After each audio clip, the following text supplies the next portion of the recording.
Okay, let's see. So our final applicant for the 2021 application cycle is Honor Preparatory Charter School. And so we are joined today by Mr. Paul Barnhart and Ms. Esquivel. And they also have some representation online from their board. But just to recap, you all will be allowed to make your 5-minute opening statement here. But let's just recap from December. We heard from them first in December.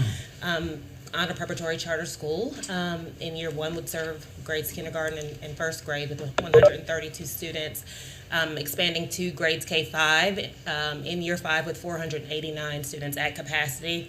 Honor Preparatory would be a K-5 school with 549 students. They will participate in the National School Lunch Program and the CEP.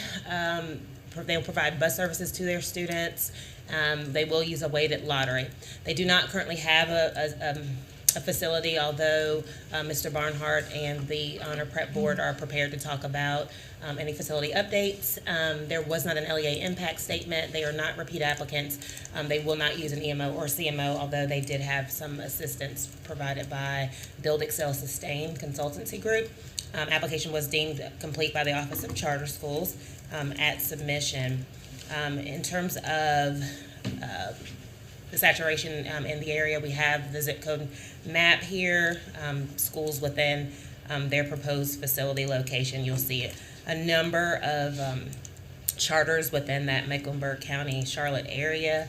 I won't read those off, but there are, we've got close to 36 schools here. The schools in blue are your charter schools, and you all can review that there. Honor Prep did provide responses to your second round questions. Those have been posted to eBoard.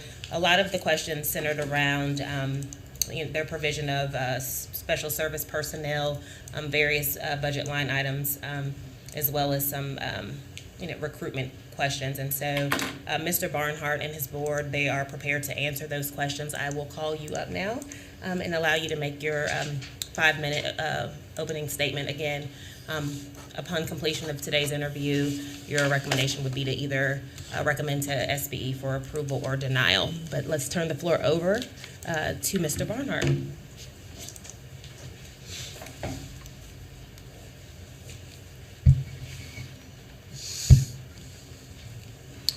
So thank you all for joining or allowing us to join you again today. I'm Paul Barnhart. I'm representing the Honor Prep Board of Directors. We're thrilled to have many of our team joining us virtually, and certainly Gina Esquivel, who's our Deputy Board Chair, is joining us in person along with myself. As we thought about our meeting with you today, a few things came to mind. First, when we met with you in December, we listened to your questions. We reflected on the areas of concern as well as opportunity that you highlighted for us. And we took the step back to regroup and think about the suggestions, the concerns, and the areas that you highlighted as needing some additional thought and consideration. And so we're here today to highlight some of the revisions that we've made to be responsive and to learn from the wisdom of the people sitting at this table. One area that came up a couple of times during our initial interview was around our board's capacity as it relates to a dual language charter in the Charlotte market.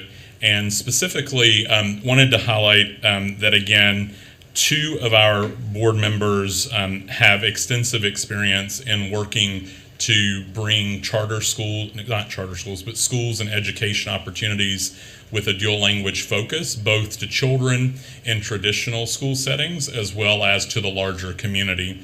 2 of our board members are directly connected with entrepreneurial endeavors through their own foundations and nonprofits that specifically speak to how we as a community more broadly embrace issues of diversity, equity, inclusion, and belonging, and specifically bridging the connection between all stakeholders in our community towards greater opportunity. I myself have led schools that have a predominantly African American and Latinx community population with high ESL concentrations, and feel confident in my ability to continue to learn and grow as a leader, supporting the students and families that we will serve.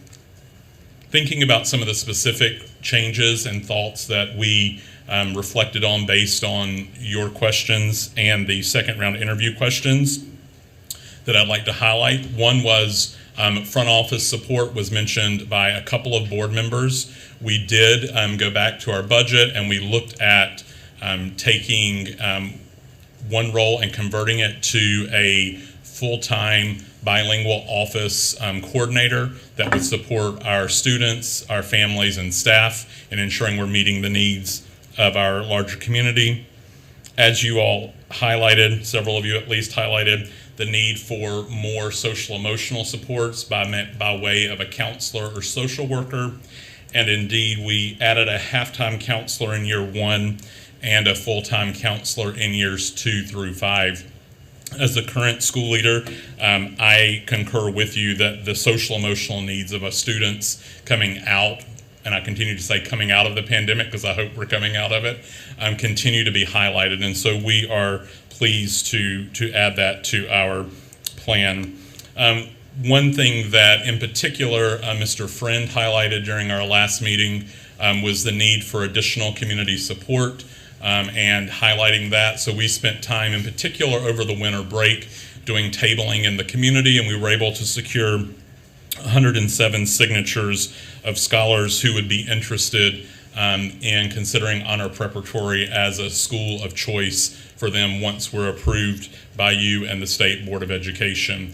We recognize that our starting student number is greater than 107, and we know that the months ahead, roughly 16 months ahead, will be spent continuing to engage with the community, gather support, gather families, and gain their trust and interest in the work that we are doing.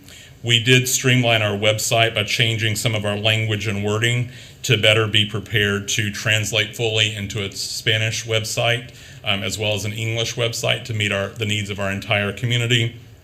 We identified Aston Properties to help us lead the narrowing of our facility search. In particular, as Ms. Rackley had mentioned, the area that we're proposing to open is a school community that has many options, many of which, in our opinion, are not meeting the overall needs of students. And I think the way that we are going about this is, again, to fill a need for dual language education that is not currently accessible or viable for many of the children and families living in that area.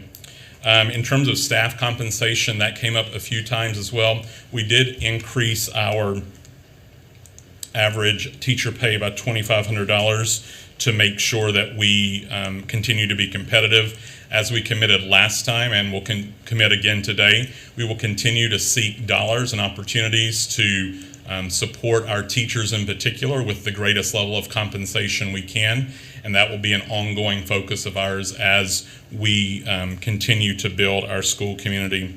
In addition, we recognize that funding is a major part of what it will take to be successful. Since submitting our second round responses, we were successful in securing $150,000 in startup funding to support our onboarding. We have letters of support for both of those grants totaling $150,000 that are contingent upon your approval and the approval of the State Board of Education. And finally, there are signature pages that show the 107 children who are interested in enrolling, or families that are interested in enrolling in our school community, and those are for you to have. In addition to that, I would say the other thing that continued to be highlighted was our ongoing commitment to being a school community that truly embraces diversity and diversity of all kinds and types, and we continue to be unwavering in that commitment, and our board reflects that, our staffing plan reflects that, and our willingness to continue to listen to families and children and community stakeholders, including Banu, for example, who's the lead of the bilingual preschool in Charlotte, who would be, again, an ideal partner for us. We'll continue to seek those partnerships out, learn from them, and provide additional insight into how we develop our school community to meet the needs of our children. So thank you again for letting us be here. We're happy to answer questions, both Gina and I, as well as our team that is on the call, about anything that you would like to know more about.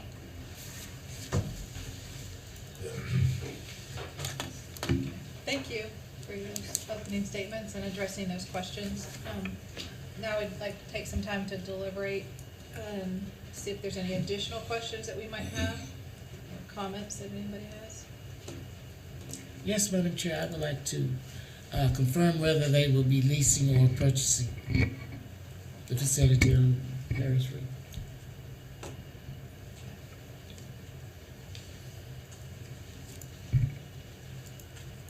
I guess one of the comments I had too is in your response to what the other income is, it says that it has to do with the child nutrition program and reimbursements for that.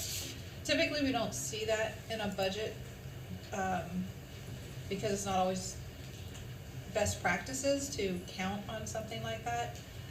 However, I will note that the amount of reimbursements that you're budgeting for as income does not exceed your overall surplus. So, but that does, in essence, make your budget much tighter than what it appears to be. And year one is the only year that there is an issue. But you had just mentioned the $150,000 in grants, so I assume that's grants and not loans. You do not need to repay those back. Is that correct?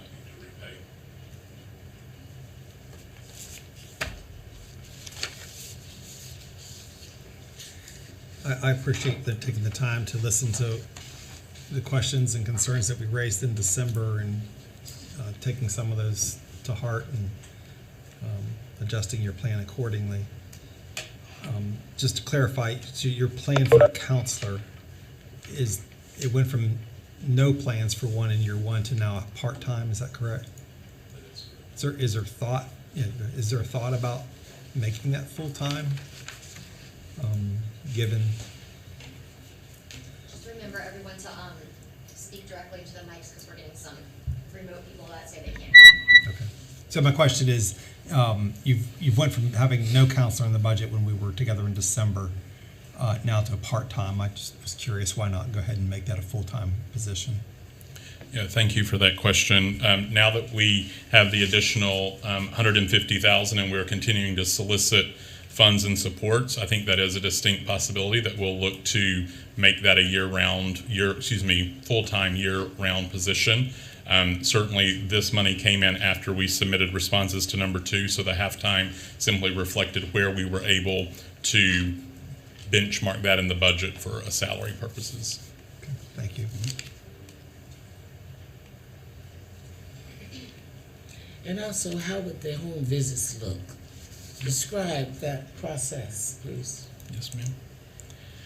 A couple of, thank you, Ms. Parley, for that question. Wanted to make sure I also hit on a couple of other things that were mentioned. Thank you for the recommendation around child nutrition programming. Made a note of that, and we'll continue to work to refine that. In terms of the home visits, we'll look to meet with every family, especially those who are new to our school community. So that in theory, that would be every kindergartner, that we would begin in the spring of the year and would be going through the summer before students were to start. That would help us as a school community learn the families and the students that we're going to be working with, as well as supporting our families and parents and feeling confident about their selection and choice in Honor Preparatory. We would expect that both the head of school, operations coordinator, counselor, and other available staff members would be supporting those efforts and endeavors. As our school community continues to grow and we have more personnel, we would also look to, again, expand the number of people who were able to meet with families. Beyond that, we'll continue to create a welcoming and inviting environment for all of our students and their families. As we've done already, we're happy to be in the community and not always request families to come to the school because we want our We want to meet our families where they are, and we believe that home visits as well as meetings that take place and tabling that takes place in the community is most convenient for families. Thank you. Will that be extra pay for the executive director? That would not be extra pay for the executive director. I think, again, my view on an executive director is that's part of their responsibility, is to be visible, to be accessible, and be responsive to families. And that means doing home visits, that means being in the community, that means going and standing outside of a Compare Foods or a Walmart and talking with families about why their child or their family should think about Honor Preparatory. And so no extra pay, just part of the job. Thank you. I looked up the facility that you identify in your response. Yep. Is that zoned properly for a school? Thank you for that question. Part of that facility has been used previously for a school that's no longer there. That Okay. school opened another one. The particular rooms that are a part of that option I don't know if that's the rooms that they had used previously. It's a very large, it's the East Village, East Town Market Village Shopping Center. Yeah. And again, will you be leasing or purchasing? Thank you for that question. I wrote it down but forgot to answer. It would be ideally a lease in the first 3 to 5 years with a goal of working towards building or finding a more permanent facility as we continue to establish ourselves. Thank you. Yes, ma'am. So just to clarify too, you're gonna have 30 students and a counselor, is that correct? Or, I mean, in a classroom, 30 students per classroom, but you're gonna have 2 teachers? Yeah, so that it is right? 33 students with 2 teachers in a classroom. Yes, ma'am. Yeah, they'll dual language. Yep. One will be an English-focused teacher, one will be a Spanish-focused teacher in every classroom. Will the extra teacher float, or is that teacher's classroom all the year? It is not a floating position. It would be 2 teachers full-time in each room for the whole year.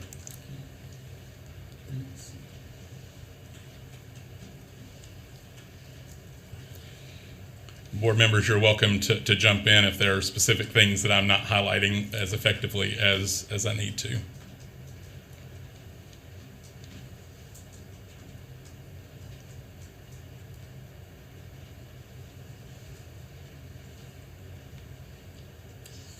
So what are your thoughts on the competition area? I believe CMS has a magnet immersion school that's nearby.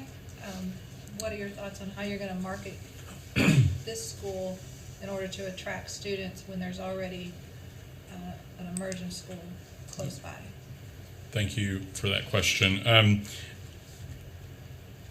Not to put the words or take the words from Dr. Turner's mouth, as she highlighted last time, actually the immersion schools that currently exist through CMS are not within close proximity to the 28213 and 28215 zip codes. The average student would need to ride a bus between 6 and 10 miles to get to either of the most conveniently located immersion schools, and quite frequently those schools have significant waiting lists and are oftentimes not seen as a viable option due to their magnet lottery process for students who are living in the 28213 and 28215 zip codes. So we think we're actually meeting a really unique niche need for the 2 zip codes, and in particular mitigating the concerns around access and opportunity for students who are growing up in poverty in those 2 zip codes and their ability to effectively access a unique and different learning model.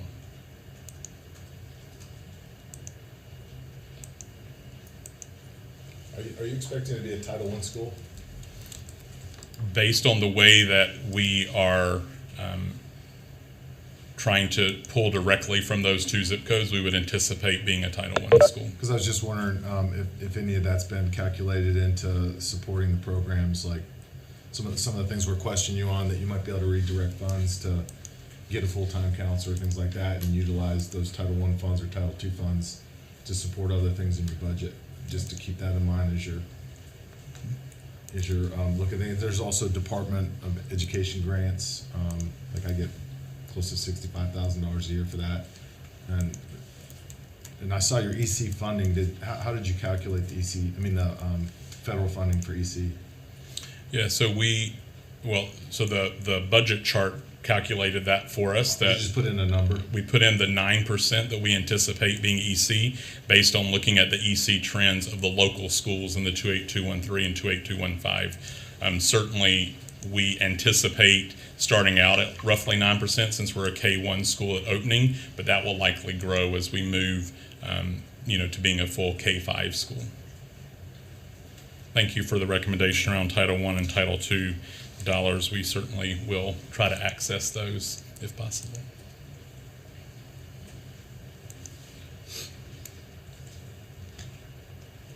Does anybody have any more comments or questions? So like Cheryl did. This is Cheryl Turner. 9% EC for K1 is really high. Because children generally, unless they were identified in preschool, are not going to be EC. And so to expect 9% in K1 is really high. Yes, ma'am. Can I ask a question back? Sure. What have you seen as being a typical trend in a K-1 setting for a percent of EC students? When they come in, so we take 120 new kindergartners every year. When they come in, we may have 3 or 4 kids who have already been identified EC. That would be a lot. By the middle to the end of the year, once we've done our speech screening, you'll have kids who are speech only. But that's still, kids generally don't get identified before 2nd grade. Yes, ma'am. We will need to take a look at that then and try to recalibrate our expectations there. Thank you.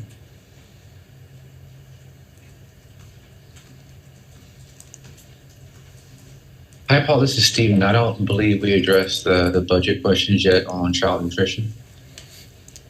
Hey, Stephen. Thanks for joining us. I do know that Ms. Lynn Kruger, did I say your name correctly, mentioned that in her recommendation that would be something that we don't include in our budget. So we would need to go back and revise that and potentially consider taking that out until we're certain that those funds are going to be secured. Did I understand that correctly, Lynn? Correct. Yep. Stephen, you're welcome, though, to comment further if you'd like. I can explain the numbers, but I understand that we will maybe revert and take that out until it's approved. So, thank you. Is there any other questions or discussion before they give their closing remarks? I'd like to invite you to go ahead and do your closing remarks, please. Thank you. Gina.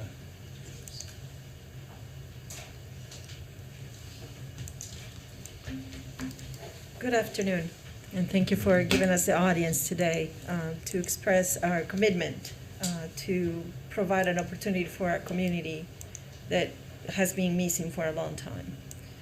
As a person who has been in Mecklenburg County for more than 25 years and served multiple communities, I realized that the answer we're providing, or the option that we will be providing, giving your approval, will confirm that this is not a want. A school charter is a need that we need to satisfy. The demand is great, is there. We want to not only be able to respond to the necessity of communities when they look at how we're preparing the kids for the future, but we're also looking at preparing the human, beyond the one dimension that we're accustomed to, provide them with the opportunity to see their whole persona, to have their family being part of this education journey, to be able to understand what the world will demand from them. Dual language does something to you, to your brain, where you are able to see not what you were given, but you develop curiosity. You develop the need to understand others. And in this case, what we're implanting is the opportunity for them to grow and to be a competitive workforce, to be global citizens. But outside of that, of the capitalist perspective, we also want to present the human and how do we nurture their soft skills, the leadership skills. And we can only do that since when they're little and how they go about interacting with the world. So our commitment is beyond the one dimension that we're accustomed to. Is to really provide an opportunity for intersectionality, for their belonging, for their community, to have a voice, to have commitment to themselves, and to be able to respond to the needs of the future. Thank you very much. Thank you. What's everyone thinking? Honor prep.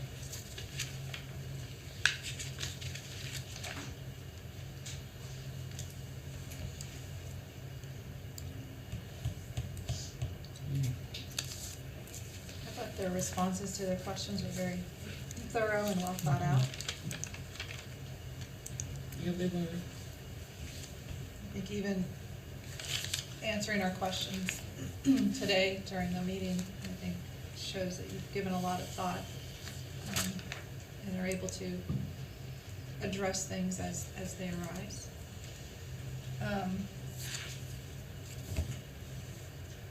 I mean, I guess one of my concerns really is just knowing the need, just giving where it's at. You have addressed that to a certain extent, and again, you said you have 107 signatures at this point for 132 openings. I mean, I think that's the thing I think new charter schools struggle with at times, especially in certain areas, is getting the number of students that they need to open. In the budget, there seems to be a lot of work that needs to be done inside the budget, at least to be creative with the funding that could be coming their way, and it's gonna be really, with 132 students, -5, -6 students is gonna be significant impact on the overall budget. So I mean, I appreciate that they've already received some grants and things like that, and there's probably more out there that they need to look into to help, to help fund the school, but that's a tight budget, and there's still room for, are the numbers really where they need to be, as far as like staff and things like that, supplies.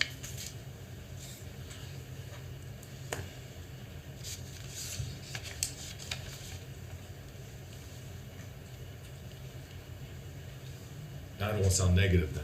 I mean, I still think it's a great concept. I think that, again, like most folks that are presenting, there's a passion there for what they want to do. I just think the reality of making sure that the number got to hit 132 plus, Yes. or else it's going to be tough on that budget. It's such a small school.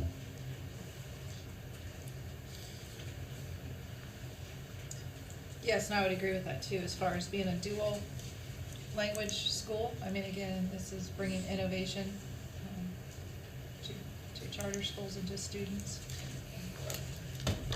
It is a good concept. And I like that you'll have dedicated teachers with each language in that classroom. I mean, so it's not just, it's more like more of an immersion type classroom. 2 full-time Yes. throughout the year. The gentleman that was there is going to be the school leader. Yes, you're, Mr. Barnhart, you're gonna be the executive director, is that correct? In that organizational chart, the executive director is the school leader, or is there a principal underneath you? In the current model for the first 3 years, the executive director and the head of school are the same person.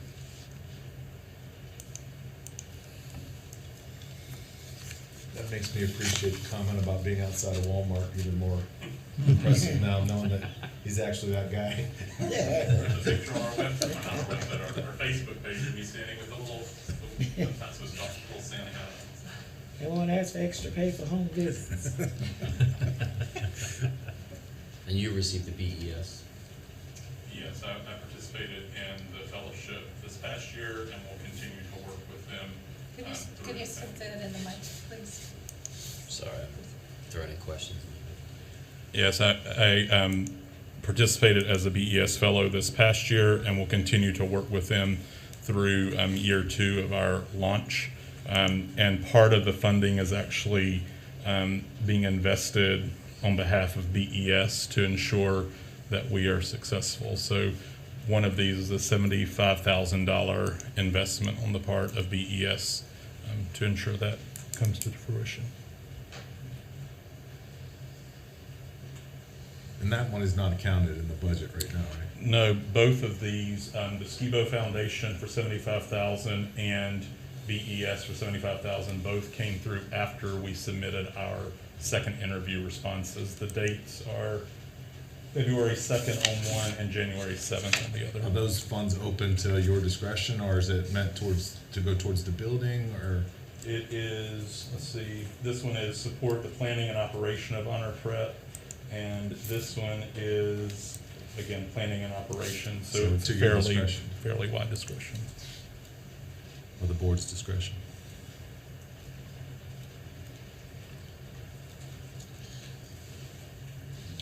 Have anybody that's interested in Yeah, I'll making do a it, motion? I'll do it. I move that CSAB, move Honor Preparatory to ready open status. I'll second that motion.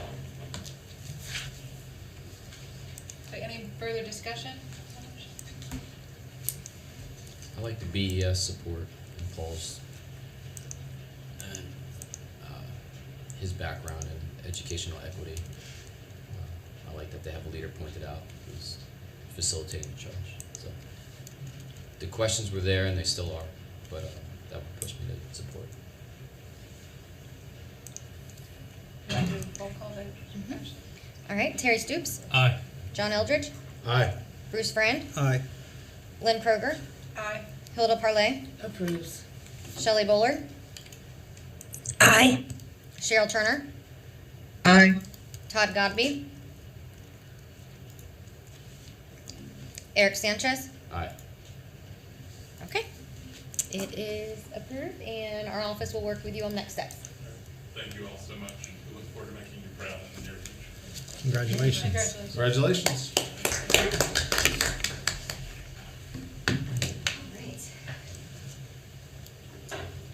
So we have a presentation coming up from Jenny Korn. I asked her to come early, so let me email her again and tell her she can come even earlier than I anticipated. If we want to take like a quick break, maybe, okay.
You're up, everyone. All right, good afternoon, everybody. Good afternoon. Good to see everybody. My name is Jenny Korn. I'm the new Director of Research and Evaluation here at DPI in the Office of Learning, Recovery, and Acceleration. And I thought it would be helpful just to give you guys kind of an update on the work that I've been doing to date. I've been on staff since August, I think, so for, 4 or 5 months now. But as you all, I think I've had a chance to work with many of you. I used to be Director of Research and Evaluation over at the Friday Institute. Then after that was over at My Future NC, doing a lot of the attainment-focused work on the statewide attainment goal. So good, thank you. So as you all know, the Office of Learning Recovery is new. It was created in March. Superintendent Truitt,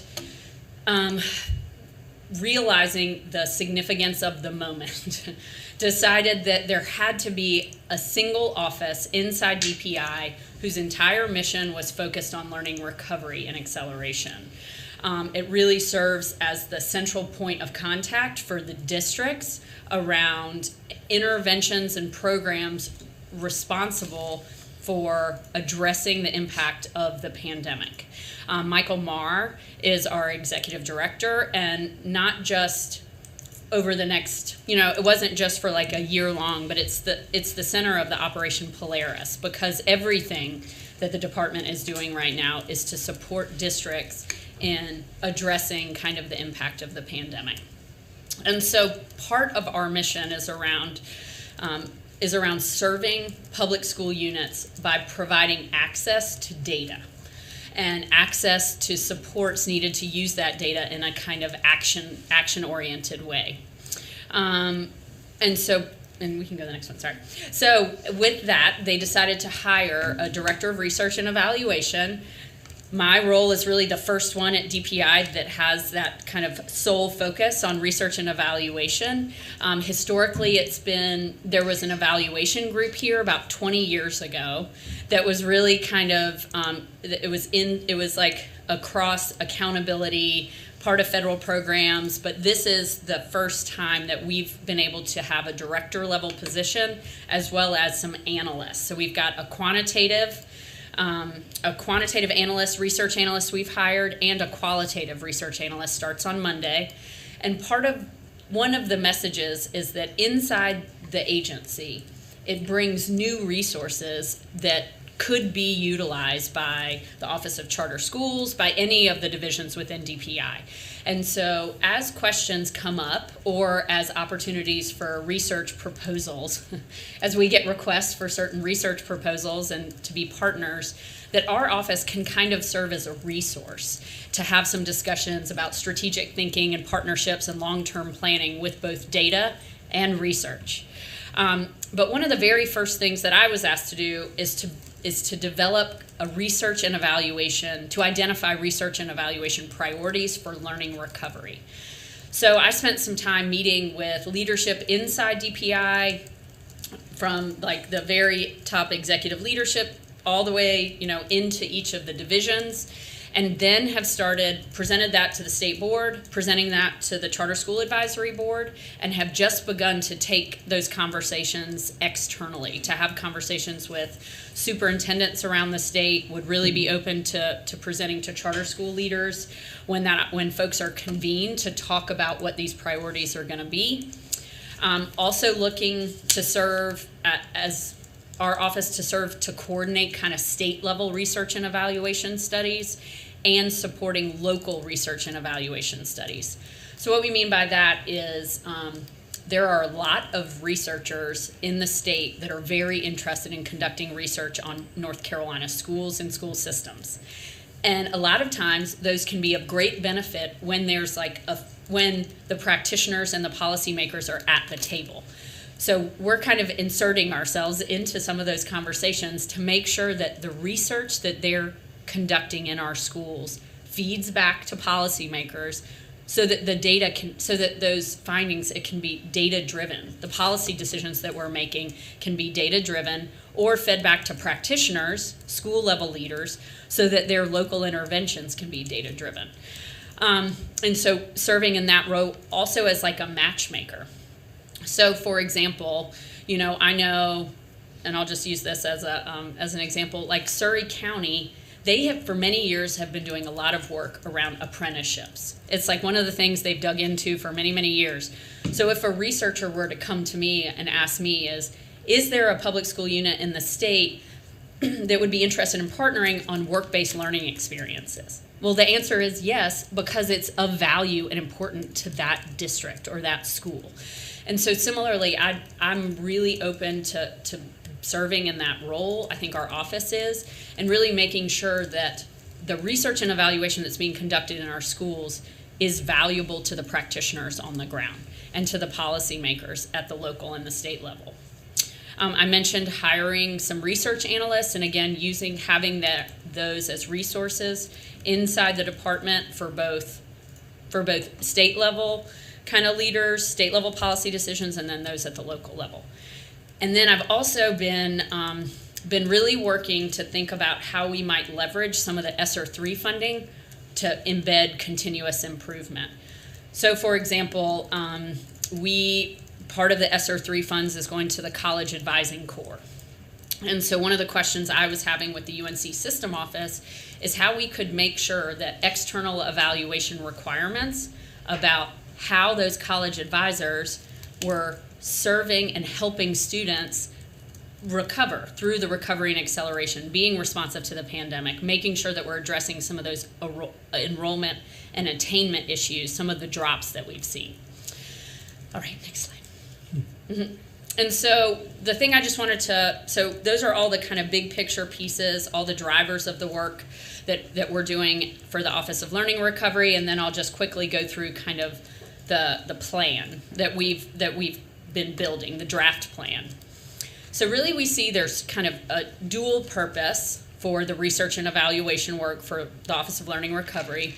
One is about evaluating the implementation and impact of the interventions that we sponsor. So the summer learning experiences, the career accelerators. We didn't have a lot of charter schools participate this past year as it wasn't required, but we have seen a pretty big uptick in charter school participation for the applications for next summer. So we're really excited about that opportunity, but also thinking about how we might embed some research and evaluation into tracking what worked and what didn't work into those summer experiences for schools.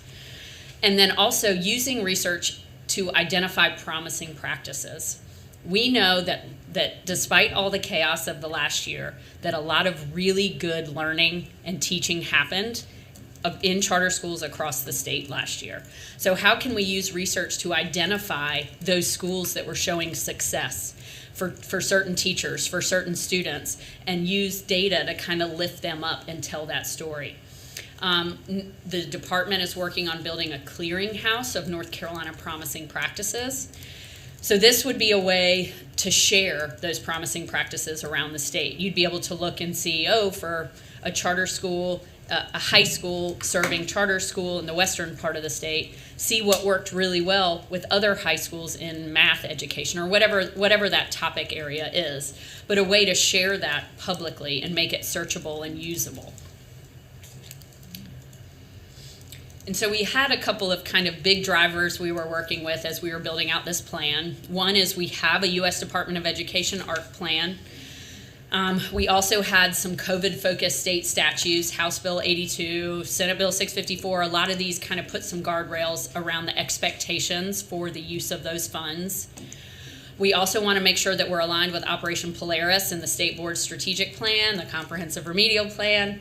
But we feel like a first step was identifying some critical outcomes for students and educators and then trying to use existing data where possible so that we're not adding additional data requests onto the schools right now. And also to be thinking about any ongoing research studies that might help tell this story about what happened to the North Carolina school system as a result of the pandemic. So this is kind of what's ahead for 2022. We're thinking about how we can share this information with district leaders, with local school boards, local school leaders. We have a joint ed oversight. We have several reports to joint ed oversight. Last week, as I'm sure many of you heard, we presented in front of GovOps. And about, because they've got a new kind of a new committee focused specifically on the use of COVID dollars, not just for education, but that is one of their priority areas, but they'll also be looking at infrastructure and other pieces. We have an ARP committee of practitioners. Dr. Stoops serves on that board on behalf of the Charter School Advisory Board, representing you guys well, as always. And so we'll be that committee is meeting monthly, and so we'll be bringing a lot of information before that board for feedback and approval. We know of several research and evaluation studies that are going to be going on, so we'll be sharing findings from that with the ARP committee, with the Charter School Advisory Board, with the State Board, with Joint Ed Oversight, and making sure that again, those studies are being used to inform practice. The next one. So these are kind of like the big picture research and evaluation questions that have emerged. One is around implementation of those state-funded learning, recovery, and acceleration strategies. What were most promising practices? And then we actually have added that third question about costs. And then you'll see under improvement an ROI, cost benefit. We got a lot of questions from the legislature about how these funds were being used and how did we know they were having impact. And so making sure that's one of our kind of priority areas. And then also thinking about impact. So what were the nearer and longer term outcomes at the state and local level for learning, recovery, and acceleration. And if you move to the next one. So these I know are pretty small, but basically the first step for any kind of research and evaluation study is developing a logic model. And so we went through and asked and kind of identified the major strategies for learning, recovery, and acceleration. And it's stuff that you guys have all kind of heard about and seen before. It's, targeted academic interventions, stuff like high dosage tutoring, before and after school supports for students. There's enrichment programs on there. I think there's, what is that? Quality educational materials, so developing new materials. There's educator supports, engaging families, that kind of stuff. So it's pretty comprehensive. And then if you go to the next one, I think it's focused on outcomes. And so these are student level outcomes, educator level outcomes. And then one of the pieces I thought that I was kind of surprised about when I initially started these conversations is that I thought that everybody would be like laser focused on academic outcomes for students. And some of the feedback I got was, Jenny, if we're not thinking about like mental health and wellness of students and of teachers, of our faculty, of the folks in the school, of our principals, they were like, we're never going to get to the academic recovery. And the other piece that I thought was interesting was I heard feedback about how this pandemic didn't just impact our students and our teachers, but our families and their connections to the school and the role of the school in the community. Anyways, and so I think that there's a piece of all this that's about re-engaging, that feeling of connectedness that parents have to the school that their child attends. So I think that there's some pieces in there that we'll be building out over the next couple of years, or maybe looking for some external funding to really think about that in an innovative way. I think that yes, one more slide. Each of these bullets is like a 3-year-long research study, so I'm not going to go over all of them. But the ones to just flag for you guys. So there's a virtual academy study that was part of Senate Bill 654.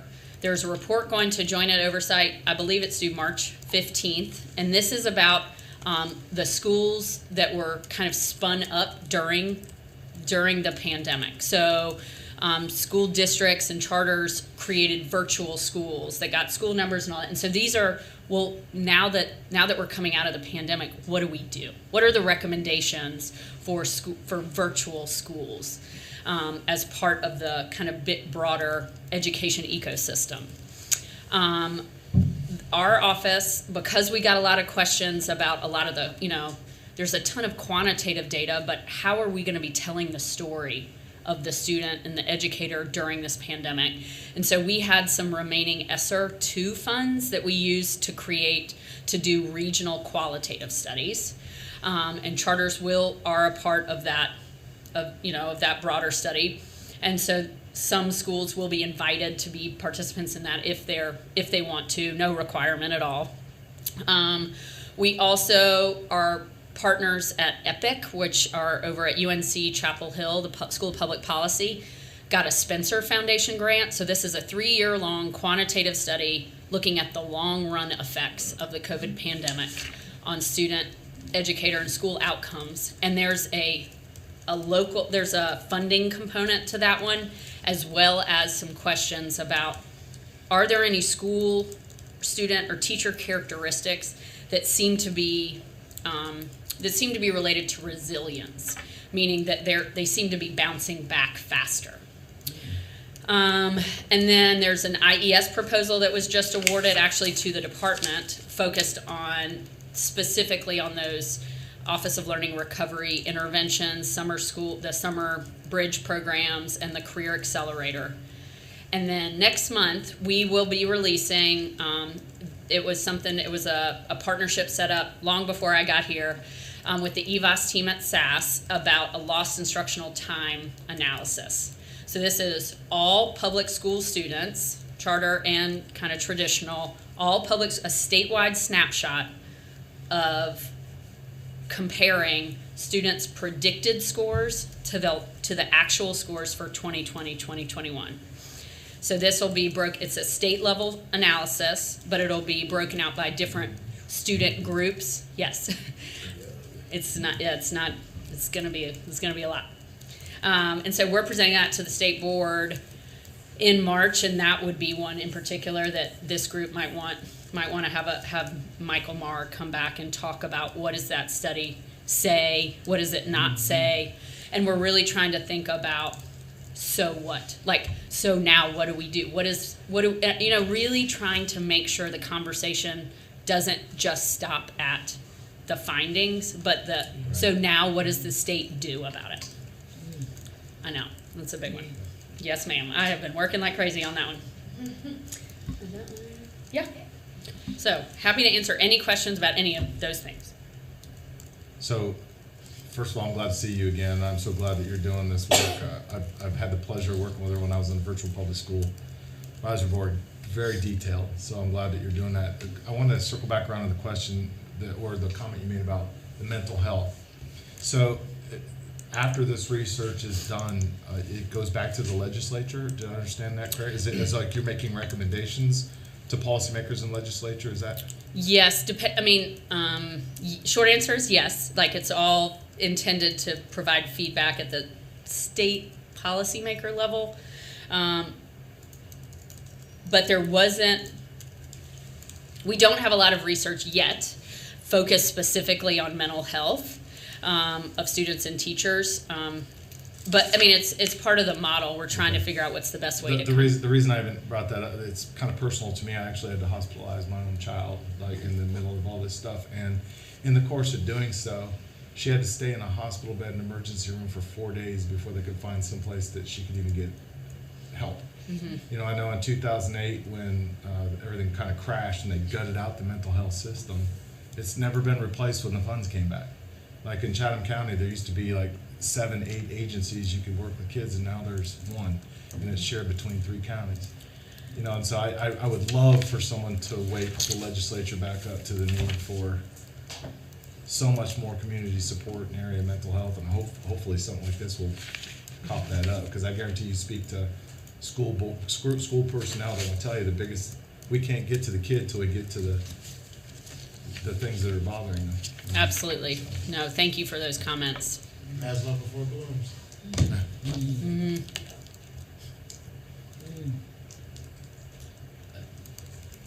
So, the last sentence you basically said, where you were talking about the now what? What does that mean? Going to almost his point of what does that mean? So, I think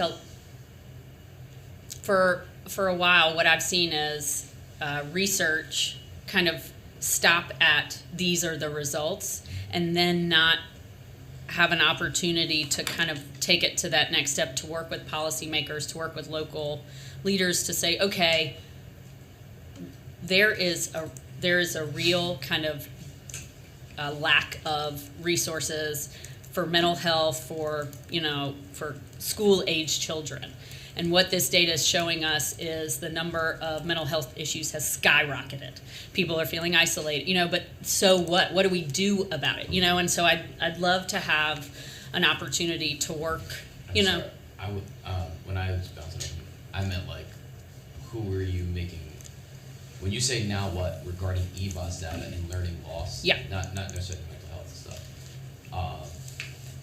And you say now what? Mm-hmm. Is it what kind of recommendations are you talking about? Is it back to some of the slides you had there of like interventions? Is it to accountability?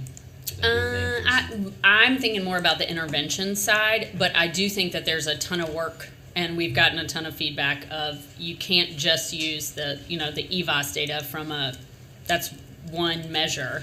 Will it impact EVAS data, and what growth really look? I don't even know how growth is calculated, but like, will it impact that algorithm or any of that? Like, what are we talking about? The extent of how that data will be utilized? So, I think, I'm not on the EVAS team at SAS, but I absolutely think that the findings from this report will inform how they do their calculations, or actually the results, because it's based on, statewide performance. Part of the model, it's based on school level performance and state level performance. So when the bottom drops out a little bit, that it'll have to readjust.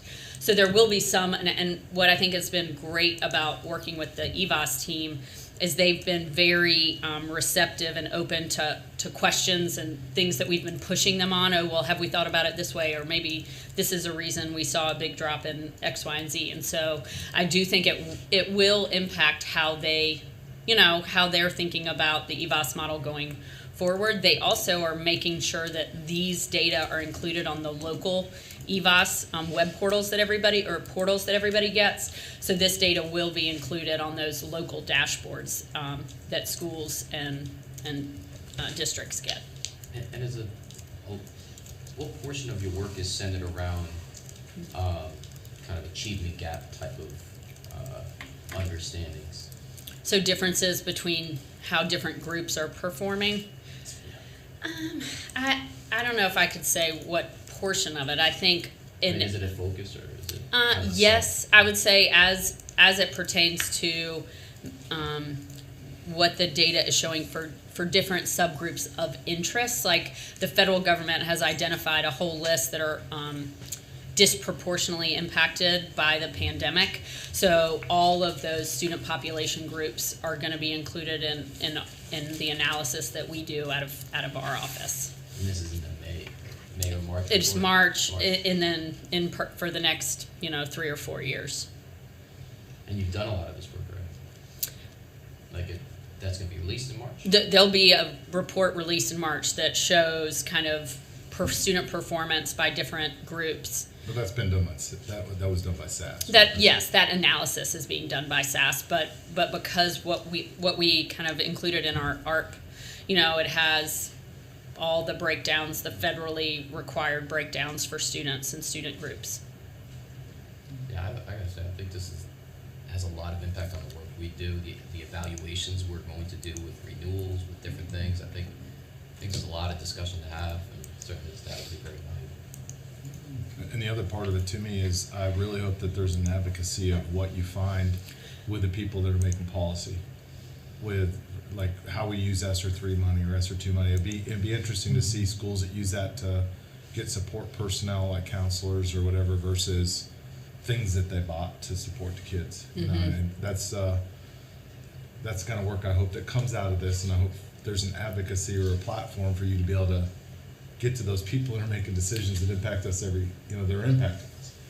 Throw a lot of money at us, but it's how are we using that money to really get. And we're working really closely with the Office of Federal Programs here in the building. They do a lot of the kind of oversight and compliance side. So somewhere in the middle is trying to think about how certain programs that are implemented, or certain decisions that are made at the local level around school personnel versus kind of mental health support, whatever how what the impacts of those decisions are on students and on teachers. The reason I share is like we had a school this morning that came and did their presentation. They're only able to put 0.5 counselor in their budget because they have to make the budget balance, as opposed to having the support already to come in and say, you're opening a new school, here's a fund to help support those kids as they're coming into this new school. Even I have a 4-day-a-week counselor, and so it's just there's just so much. I'm on the soapbox. I apologize. I'm using this personal platform, but I think mental health is a big issue that we need to all be looking at. And there were a lot of questions, like I said, at that GovOps meeting last week, where legislators were asking us how are we going to know how the funding was used and whether it had any impact. I mean, I think that, and those are really complicated studies to design, and so we just have to make sure we have we have the resources to do that, because there's 10 experts that know how to design a study. But I think it's really important, especially with this enormous influx of dollars. Am I close enough? Oh my gosh, I'm so tall. Yeah, I feel like I can't reach it. I just had a question for the lost instructional time impact analysis. The projected student scores versus the actual student scores, is that all going to be quantitative data, or is that going to be qualitative data that we've kind of learned?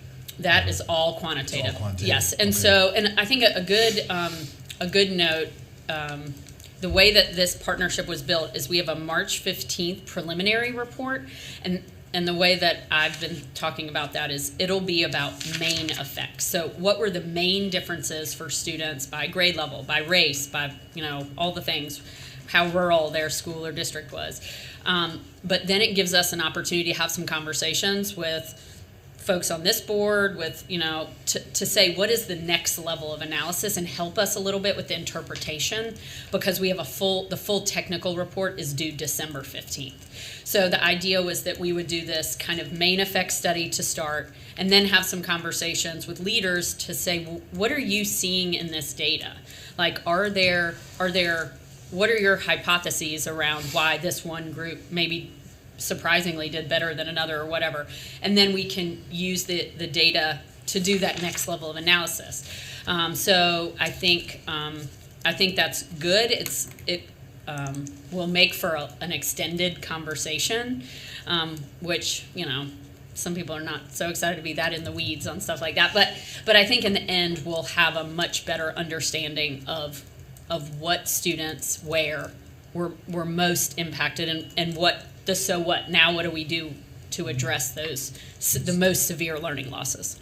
Yeah, because it almost seems like it goes with the elevating student, educator, administrator, parent voice through the qualitative. Exactly. So when we were presenting on the SAS study initially, we got some feedback about, well, how are you going to tell the story? The data is only one piece, but helping somebody understand what a middle school student's experience was, that's going to be an important way to understand and kind of unpack those quantitative findings. Is this going to go beyond the pandemic? Because that would be good to know, period. The funding goes through 2024 right now for a lot of this work. A lot of these are 3-year-long studies. So to be determined. I mean, I would think we're setting ourselves up well to have, to justify continued funding around some of these pieces to find out what happened to these same students 4 years from now. And then Mm-hmm. It seems we like get the data, but we don't get the behind the scenes as far as the subgroup goes in there. Mm-hmm. it seems to be the biggest challenge that, and this came out at GovOps, is that there's a whole lot of money that you can recommend how districts spend, but in the end, they get to decide. So the challenge of communicating to districts how they probably should spend their money, and charter schools, but in the end, there's only so much you can do to direct it in the right way, in a way that's productive to benefit students. Because we have to brace ourselves for the possibility And when it comes to districts, the likelihood that it won't be spent in ways that advance student achievement. Yeah, and part of part of my commitment to that kind of conversation for many years has been around like partnership and building capacity. So making sure that charter schools and the traditional public schools think of us as a resource and not as like a gotcha. You know, it's like trying to think about how we can partner to build capacity for using research to guide decisions, but also designing research to make it meaningful to them. So yes, 100% agree with you, but my hope is that that leaders at the local and the state level see us as a resource that's going to kind of give them the honest data-based recommendations, and then do anything we can to support their work going forward. So